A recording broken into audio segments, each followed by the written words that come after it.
Mazhab kita, mazhab Asy-Syafi'i, waktu kita tahiyat menyebut asyhadu alla ilaha illallah, jari kita begini. 3, 5. Panjanglah syarahan dia. Waktu asyhadu alla ilaha illallah tu jari kita angkat begini. Begini angkatnya. Dalam riwayat Ibnu Hibban begini. Bukan begini tegang. Tegang tu berdelai.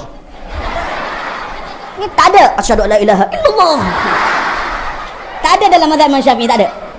Begini angkatnya. Bukan tegang gitu. Tapi golongan ini bila asyhadu alla ilaha illallah, agak-agak kamu, orang sembahyang di sebelah kamu begitu, buat sebelah kamu bergerak, ada tu terbalik arah jam sebelah sana kan, dia sebelah sini, sebelah sini ada, sebelah sini pun ada. Kita sembahyang sebelah dia kena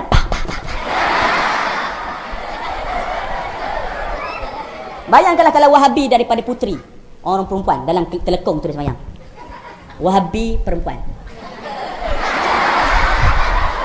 Ini apa ni? Saya nak tanya, khusyuk tak solat kita duduk sebelah? Khusyuk tak? Tak khusyuk, kita tanya dalam otak kita ni, apa dalam kain dia tu? Tertanya kita, tak khusyuk kita solat. Ular ke?